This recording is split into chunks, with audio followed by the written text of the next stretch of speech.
Before we can understand what we need to do with collaborative environments, assuming that we believe that collective wisdom is something that we can set up in the classroom, it's important to understand how our students actually study and what our role is in establishing the environments. So if we understand that those four rules exist, the four ways, things that you need to put in place to ensure that collaborative environments can be built, then we also have to understand the expectation that our students have about how they should study, and what we can do to change that expectation. So when we look at how we study, Ball State did some research a few years ago as the Center for Media Design, and what they did was it was a form of contextual inquiry. They had 111 photo essays submitted by students on campus, and they asked the students to take pictures of themselves and to write diaries looking at the ways in which they study.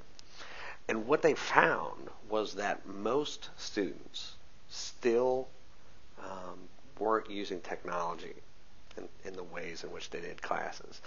And when they did use technology, it was largely directed technology use. So they would go to Blackboard to get something. They would go to, they would search something. They would do a specific search within their class environment. But by and large, they were reading, taking notes, memorizing, using flashcards as a way to understand what's going on. In other words, we were asking them to power down and to stop using technologies in the classroom, and then that's the kind of environments that were existing outside of the classrooms. We had a very traditional setting going. So the learning environment that we had set up, despite all of the labs, despite all of the technology that both the kids are using outside of class, although they're using them without really, understanding what they're doing with them. They may have smartphones, they may have computers, they may be online, but they don't really know how to use these tools. The learning environment that we set up, which has all of this technological capability, is really similar to this environment, right? We have a teacher standing in front of a classroom, and we have students who are speaking when they ask a question.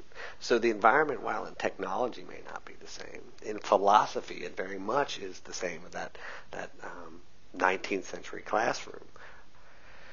We have books. Students, go down to the bookstore, they buy books, they read, they highlight, they take notes, they're writing in other handwritten notes.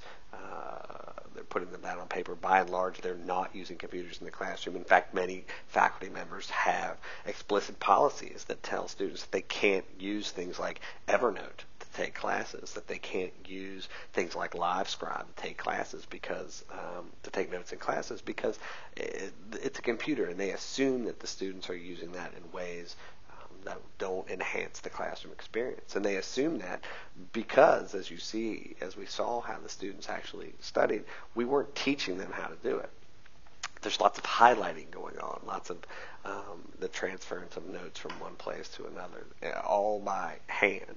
There's a tremendous amount of memorizing. We're making students read, write in traditional notebooks and things like that, and then memorizing those and calling that modern education. Now, maybe this is the best way for us to do things, but it certainly isn't looking at collaborative environments. It certainly isn't looking at how these technologies can be used to enhance the learning environment. And because we've set that up, students then respond in very traditional ways. We can't expect them to learn how these technologies can be used to make them think better, as J.C.R. Lickletter talked about in the papers in 1945, as Vannevar Bush talked about.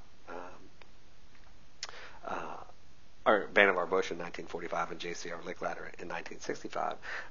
These are the responses that students will have. And the extent of their collective, the extent of their collaborative learning environment is using Blackboard, is using search, is using Wikipedia. These are, when we look at the environments that they're using technologically, that's what they're doing, Blackboard, search, and Wikipedia. And we can't assume that that's their fault. There is this mythology of the digital native, and in fact, there's almost no research that suggests that age has anything to do with how you adopt and use technology. But teachers assume that younger generations understand how to use these technologies in high-level ways to create learning environments in which they can think better, and that's just not how youth generally use technology. And so of the CMD findings, one of the things that stuck out to me, and particularly as I'm going around and talk to people about these collaborative environments, is that even if you think you're modeling these kinds of behaviors, and even if you think you're creating these very interactive environments that encourage the use of technology in collaborative environments, likely you aren't.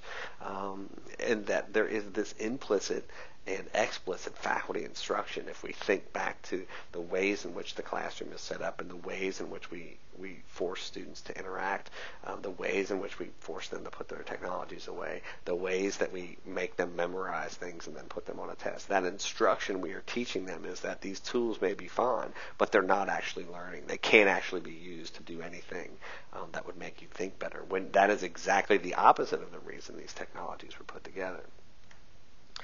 If we're going to make people listen and memorize and respond, we can't then be surprised that they don't know how to use these technologies to think better, that they don't understand how to create these collaborative environments, because that is what we are teaching them.